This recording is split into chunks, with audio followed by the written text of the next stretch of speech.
Thank you very much, and thank you for being here in the Oval Office, one of the great places of the world, as we make a historic announcement about the Golden Dome Missile Defense Shield. That's something we want, and Ronald Reagan wanted it many years ago, but they didn't have the technology, but it's something we're going to have. We're going to have it at the highest level. I want to thank Secretary Hegseth, who's been fantastic, and Secretary Rubio, and Space Force Vice Chief of Space Operations, General Mike Gutlein. I also want to recognize Senators Dan Sullivan, Kevin Cramer, and Jim Banks, fantastic senators, great talents, great political talents, and people that love our country. In the campaign, I promised the American people that I would build a cutting-edge missile defense shield to protect our homeland from the threat of foreign missile attack. And that's what we're doing. Today I'm pleased to announce that we have officially selected an architecture for this state-of-the-art system that will deploy next-generation technologies across the land, sea, and space, including space-based sensors and interceptors. And Canada has called us, and they want to be a part of it. So we'll be talking to them. They want to have protection also. So as usual, we help Canada do the best we can. This design for the Golden Dome will integrate with our existing defense capabilities and should be fully operational before the end of my term. So we'll have it done in about 3 years. Once fully constructed, the Golden Dome will be capable of intercepting missiles even if they are launched from other sides of the world and even if they are launched from space. And we will have the best system ever built. As you know, we helped Israel with theirs, and it was very successful, and now we have technology that's even far advanced from that, but including hypersonic missiles, ballistic missiles, and advanced cruise missiles. All of them will be knocked out of the air. We will truly be completing the job that President Reagan started 40 years ago, forever ending the missile threat to the American homeland, and the success rate is very close to 100%, which is incredible when you think of it. You're shooting bullets out of the air. I'm also pleased to report that the One Big Beautiful Bill will include $25 billion for the Golden Dome to help construction get underway. That's the initial sort of a down deposit. And we have probably, you're talking about, General, we're talking about $175 billion total cost of this when it's completed. This afternoon, I'm also announcing that I will appoint, very importantly, General Gutlein to lead the ambitious new effort as the direct reporting program manager for the Golden Dome. A very talented man, and I'm very honored to have been the one that helped or really created Space Force. Space Force has turned out to be a tremendous success. We were third in space, and now we're number one in space by a lot. It's not even close. And Mike is a 4-star Space Force general, the recipient of the Defense Distinguished Service Medal, one of the most respected people in the world having to do with defense. You know, we have offense and we have defense. I'll bet he's good at offense. And he has an unmatched background in missile warning technology and defense procurement. General Gutlein also knows that we need to move fast. No one is more qualified for his job, and everybody, this was a universal acceptance of General Gutlein. Everybody that knows him and knows everybody else, they said there's only one man for the job, so I have a feeling we have the right guy. But now I'd like to invite Secretary Hegseth and the General to please say a few words and describe the system a little bit. And we appreciate you being here. And the press has really been very fair over the last period of a couple of months. I don't know what happened to you. It was so much more exciting the other way. But you've been very, very fair. We have very high poll numbers, the highest we've ever had. And I think we're doing a great job. We had a tremendous trip to the Middle East, as you know. It was a really amazing trip. And now I came home, and this is the one I was really looking forward to this day, because this is very important for the success and even survival of our country. It's a pretty evil world out there, so this is something that goes a long way toward the survival of this great country. And as I said, we'll be discussing Canada. They want to hook in, and they want to see if they can be a part of it. That sort of makes sense. I guess that's what I was talking about from day one. You know, it just automatically makes sense, and it won't be very difficult to do, but they'll pay their fair share. Thank you very much, everybody. And Pete, go ahead. Sure. Well, Mr. President, add this to the long and growing list of promises made and promises kept. Ultimately, this right here, the Golden Dome for America, is game changer. It's a generational investment in the security of America and Americans. Mr. President, you said we're going to secure our southern border and get 100% operational control after the previous administration allowed an invasion of people into our country. President Reagan 40 years ago cast the vision for it. The technology wasn't there. Now it is, and you're following through to say we will protect the homeland from cruise missiles, ballistic missiles, hypersonic missiles, drones, whether they're conventional or nuclear. It's not lost on me, sir, also that you had the vision to start the Space Force. And here we are, when others said we didn't need it, here we are in the Oval Office with one of the leaders of the Space Force in General Gutlein, leading the charge on putting in place a game-changing Golden Dome for America. So, sir, it's an honor to be a part of this bold initiative. We're going to get to work on it. We have been since you signed that executive order on January 27th. We've been fast forward on this. We're here on this day, and this is just one stop in delivering this defense of the homeland, which is something you've charged us with doing, and we'll keep going until it is complete, sir. Thank you, Pete. Pete's doing a great job, by the way. Thank you very much. General, please. Mr. President, today is a great day for the nation as we double down on protection of the homeland. As you're aware, our adversaries have become very capable and very intent on holding the homeland at risk. While we have been focused on keeping the peace overseas, our adversaries have been quickly modernizing their nuclear forces, building out ballistic missiles capable of hosting multiple warheads, building out hypersonic missiles capable of attacking the United States within an hour and traveling at 6,000 miles an hour, building cruise missiles that can navigate around our radar and our defenses, and building submarines that can sneak up on our shores, and worse yet, building space weapons. It is time that we change that equation and start doubling down on the protection of the homeland. Golden Dome is a bold and aggressive approach to hurry up and protect the homeland from our adversaries. We owe it to our children and our children's children to protect them and afford them a quality of life that we have all grown up enjoying. Golden Dome will afford that. I greatly appreciate your trust in me and your nomination in me and your trust in the team to deliver this. It is a great day for America. And also, very importantly, we're the only ones that have this, we call it super technology. Nobody else has it. And nobody else has really near what we have. So this is a very exciting project. This is something that will, the general said close to 100% protection. So that's something we need. I think it's a very, and everything's going to be made in the USA, by the way, very importantly. So it's something that I've been looking forward to for a long time. And I just noticed you too, Jim, you're standing there, and behind you is a very important document, Declaration of Independence. And that was in the vault for many decades right under this area. They have vaults with pictures on top. You have Abraham Lincoln. You see that was the original Abraham Lincoln, the original Washington. And does everybody know who the middle was? General Grant. And so it's very exciting. You look over here, and above Ronald Reagan, you have Thomas Jefferson. That's Monroe from the Monroe document. And you know who that is, right? Andrew Jackson. So we have a lot of very exciting pictures, and on the other side, likewise, some great presidents and great people. And many of these, because people were asking about them, many of them, almost all of them, were in the vaults or nearby, but generally in the vaults downstairs. Well, we have some great. So it's very exciting, and the place has become a little different than you first saw it, Jim, right? Yes, much It's better. a little bit different, it's slightly better. But to think we had them, and some were in the vaults for over 100 years. So it's pretty cool stuff. Everybody knows Jim Banks. He's a great congressman, and now he's a great senator from Indiana. And you might want to say a few words.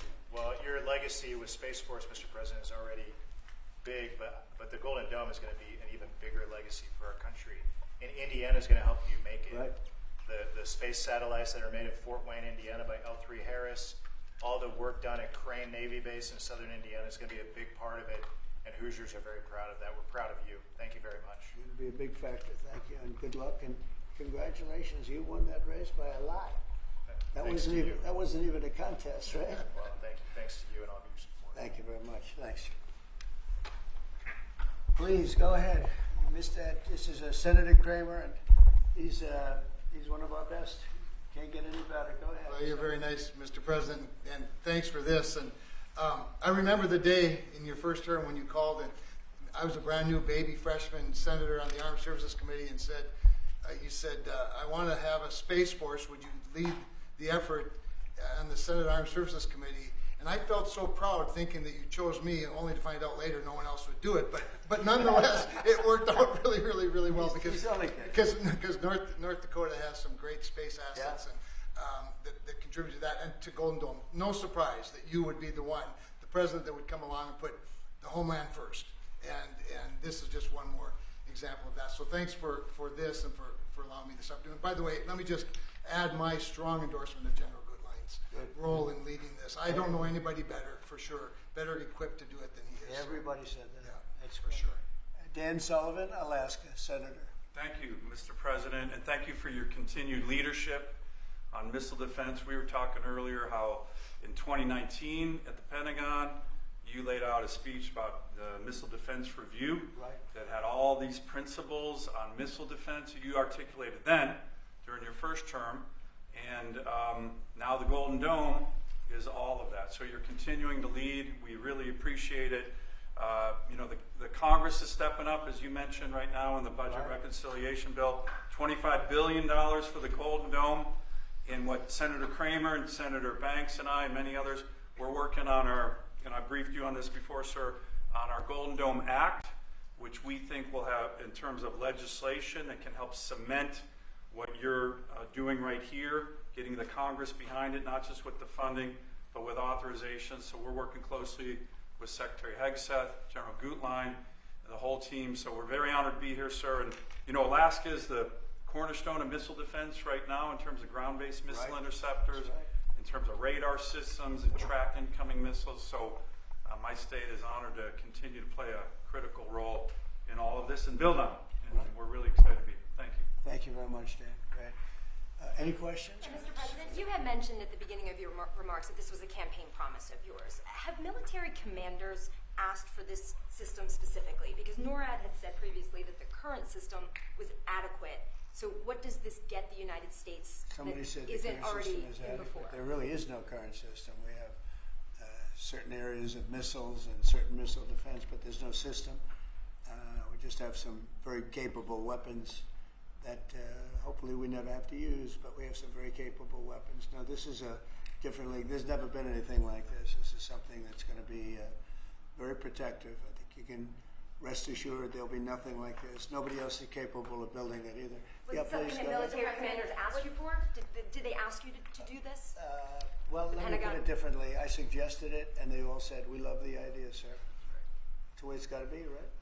But they want it, and they wanted it badly once it was suggested. I don't know if they ever thought they would be lucky enough to have it, but we were able to get it done, and we have all the funding, so pretty much tucked away. I think most people feel it's very important to have. Yeah, please. Thank you, Mr. President. When you first announced this idea, critics said it would be prohibitively expensive, potentially ineffective, and could trigger an arms race in space. What do you say to those critics about that? Well, they're wrong. It's about as close to perfect as you can have in terms of real production. I told you Canada wants to be a part of it, which be, fairly small expansion, but we'll work with them on pricing. We'll be dealing with them on pricing. They know about it very much. They've asked to be a part of it, actually. They've asked us to be a part of it. I think it's something that is great. If you can afford to do it, we can afford to do it. We took in $5.1 trillion in the last 4 days in the Middle East. And when you think about it, this is a tiny fraction of that. But we make it all here. We're going to make it all here. We have, I will tell you, an adversary told me, a very big adversary told me the most brilliant people in the world are Silicon Valley. He said, we cannot duplicate them. We can't. This was somebody that I won't tell you who it is, but you'd be amazed. We have the most brilliant minds in the world doing this kind of thing, the equipment, the space, the computers, everything. But I said that we just can't duplicate what you have there in Silicon Valley. We never have been able to, and there's a very strong group of people and very strong minds, but they can't. So we have things that nobody else can have. You see what we've done helping Israel with that. You probably wouldn't have an Israel. They launched probably 500 missiles altogether, and I think one half of a missile got through, and I was only falling to the ground as scrap metal. It's pretty amazing, and this is in terms of technology far advanced from that system. And just to follow up on the adversaries, have you addressed Russia's ventures in space with a space-based nuclear weapon and told Putin to stop in your conversations with him? We haven't discussed it, but at the right time we will. Yeah. Mr. President, with Or the goal Russia's- of keep- with the or goal of Russia's- keeping go ahead. Americans, with the goal of keeping Americans safe with this, can you talk about the timeline? How long will this take to complete? We think it's going to be about a little bit less than 3 years, and we'll have a big phase-in very early. You know, we're starting immediately with $25 billion. It'll cost about $175 billion completed, but we think in 2.5 to 3 years. Are you confident that you can get the funding needed from Congress Yeah. quickly? It's amazing how easy this one is to fund. You know, some funding is tough and some is easy. When we say we're going to save everyone's lives in a crazy world, it seems to be very easy to get. Yeah, we've already spoken to everybody we have to speak to. Everybody's in, I would say, Dan, everybody's in line here, right? Yes, sir. $25 billion is a down payment in the budget reconciliation bill right now. Yeah, so I think Mr. President, on Russia, people actually love it. Mr. President, on Russia, are you worried about the reports on a military buildup along the borders towards Finland and Norway? No, I don't worry about that at all. They're going to be very safe. Those are two countries that are going to be very safe. And the secondly, sir, if I may, Volodymyr Zelensky is saying today that he's hoping for you to impose new sanctions on Russia. Are you considering that? Well, that's going to be my determination. That's going to be nobody else's determination. We'll see how Russia behaves. We see what's going to happen. You know, It's not off the we have a pretty critical time right now. I had a talk yesterday for 2.5 hours with President Putin, as you know. I also spoke to all of the European, or to many of them, leaders, but they were representing the whole. And I think we had very good conversations yesterday. Please. Thanks, Mr. President. What companies have asked to be involved in building this system, and have you decided on who will be building it? Yeah, I think I'll let you answer that. You can mention some of yours from Alaska's involved, and Alaska is a big part of it because locationally they're sort of perfect. I think that's your first line of defense in certain instances, and Kevin will tell you that his state's involved. But honestly, all Georgia's going to be very big. Florida's going to be very big. They're all going to be very big. Jim, do you want to talk about Indiana? Yeah, in Fort Wayne, Indiana, where I live, we make all the space satellites at L3 Harris. Across the board, we're the top manufacturing state in the country. By the way, the tariffs have been very good for auto manufacturing. They've been in so Indiana. good. But this is going to be really good for the defense industry in my state. And there's so much money involved here. There are going to be a lot of American companies involved in making the Golden Dome. You might possible. also say, you're talking about the tariffs, here's some of the biggest auto plants in the world moving into Indiana, only for one reason, maybe two reasons, November 5th and the tariffs, okay? Yes, sir. But the tariffs have driven tremendous business into this country, but you have one of the biggest in the world being The built. Honda Civics, Right. the new Honda Civic made in Indiana. GM has added jobs. Eli Lilly moving pharmaceutical manufacturing from China to the United States, $27 billion. You go on and on with good news in Indiana and across the country because of the tariffs. Our country was cold as ice a year ago, and now we have the hottest country in the world. This is the hottest country in the world, nobody even close. If you look at even this last trip that I made, the respect that is paid to our country. We've went from being laughed at all over the world, and now we're the hottest country in the world by far. Dan, go ahead, please. Yes, sir, Mr. President. I think when you look at the system that you've laid out, it's an idea in your executive order of a layered defense. So you have initial ground-based missile interceptors, which are made by some of the big defense companies, Lockheed, Martin, Raytheon. But the beauty of your vision, Mr. President, is that it's layered, it's open architecture, and it goes up into space. So this is going to be some of the new defense tech companies that are very interested in it and can bring missile defense at a cost that I don't think, you said it, Mr. President, is unimaginable in terms of how much lower the cost is. So it's all across the board in terms of companies. Senator Kramer and I just met with a bunch from last week that are interested in this. And you said it earlier, Mr. President, our technology sector is head and shoulders above any other place in the world. and they're going to be a key part of this, and I think that's why it makes it so exciting. Mr. President, I think one of the things that's, and you alluded to this, the new autonomous space age defense ecosystem is more about Silicon Valley than it is about big metal, right? And so what's exciting about this is it makes it available to everybody to participate, to compete, big companies, mid-sized companies, small companies, but General Gutlein is the perfect person, again, to sort all that out because he understands how it has to work together ultimately. And Pete, maybe we'll close with you. We have been discussing this for a long time. Peter and I used to discuss it when I was going to go on a show that he did very well and had tremendous ratings, but all he wanted to talk about was the military. He didn't want to talk about anything else. We used to talk about this. How about you closing it out? Yes, sir. I mean, like I said, without your vision, willing to say and do things when other people wanted to look away and pretend like the threat didn't exist, or be focused on foreign adventurism, some other threat that we've been told is affecting us. When you looked at the data, sir, from Russia to the Communist Chinese and their capabilities, what they're trying to do to supersede us and threaten us, how do we find the best innovators, the best military leaders, the best companies, tech companies? You mentioned open architecture. That's exactly right. So multiple companies can pour into this, sir. It's a layered defense. So if you miss at one, you catch at the next. And it integrates existing technologies that can speak to each other. So it moves quickly while also investing in further ranging space-based interceptors. So our enemies, our adversaries are going to pay a lot of attention to this, just like they have to President Trump from day one. So you're defending the homeland, defending the American people. It's going to benefit my kids, grandkids, all of ours in this room. So thank you for your leadership. We're going to charge it as fast as we can. Very good. Great job, everybody. Thank you. Thank you very much. Will Elon Musk and Starlink be involved in this, Mr. President? Elon Musk can be a part of this. Thank you. Press. No cuts. Thank No you, cuts everybody. to Medicare. Thank you, President Trump. No cuts to Medicare.